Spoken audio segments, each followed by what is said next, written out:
Hello, my name is Mansi Sharma and I am a data science and business analytic intern at Sparks Foundation. So as my task says, I have to perform the prediction using decision tree algorithm, and in that I have to make a decision tree classifier and visualize it graphically. So for this, I have been given a data set in which we have the fields like ID, sepal length centimeter, sepal width centimeter, petal length centimeter, petal width centimeter, and the species. So in the species, we have three species, that is Iris setosa, Iris versicolor, and Iris virginica. And we have to make different visualization for making a decision tree on this data set. So for the implementation part, what I have done, I have first imported all the libraries. Then the next thing what I have done, I have imported the data set. And then I have given the command dataset.head so that I can get the first 5 rows. And I can check that whether the dataset I have imported is the correct one or not. Then the next thing what I have done, I want to know about the rows and columns in my dataset. So I have given dataset.shape. So 150 rows are there and 6 columns are there.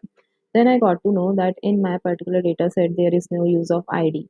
So I want to remove that thing. So for this I have given the drop command.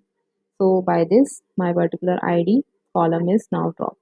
Then I want to know that whether any of the particular column has null value or not. So there is no zero. Okay, no null values are there. So I got to know that all are zero. So no null value. Then for getting to know about the data types, I have given dataset.dtypes, and then I got to know that all are float except the species. One is the object data type. Then now I have to do the data visualization. So for that I have made the pair plot so that I can get to know about the relationship between the columns. So this is the particular relationship we got to know between different columns. And then we got to know that I want to know about the particular relationship between the species. So we have the three species, that is Iris setosa, Iris versicolor, and Iris virginica. So we got the particular relation, that how they are making a relationship with each other in this different pair plots.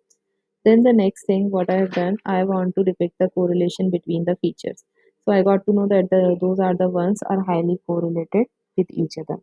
Then the next thing what I have done, that I want to know about the correlation between the sepal length, sepal width to petal length, petal width, okay, between all of the species. So I made this particular visualization of pair plot. Okay, so by this I got this thing, that now what I have to do, I have to do the particular separating of my x features and y features. So for that I have used the particular dataset.ilog function for separating both of my features and vector of prediction. Then the next thing I got to know that y is our, we have to now do the label encoding of y. So y is basically our species data string, Iris virginica, Iris versicolor, Iris setosa. So now we have to do the label encoding for them, because we know that ML don't work on string values. So for that we have used the label encoder, which we have imported from sklearn or preprocessing library. Then here we got a array. Here our 0 is our iris, E0 is our iris setosa. The 1 represent our iris versicolor and the 2 represent our iris virginica. Then we have to do the training and testing. So for that, what I have done, I have given the training and testing thing. Okay, so test size is basically 30% I have given here. Then I have to build a machine learning model. So what I have done, I have imported decision tree classifier from sklearn.tree library, and then I have applied the DL algorithm here. For getting the accuracy of my model, I got this thing that there is 99% accuracy in my model, and then I have done making the predictions that whether my model is working fine or not. Then the next thing I have done, I have created a data frame, and in that I have I have compared my actual values and predicted values. Okay, so we can see that most of them are similar. Okay, all of them are similar, so we are getting a good result here. So then I made this confusion matrix. So in confusion matrix, I got the accuracy as 97. Okay. Then the next thing what I have done, I have plotted my particular decision tree using Graphis.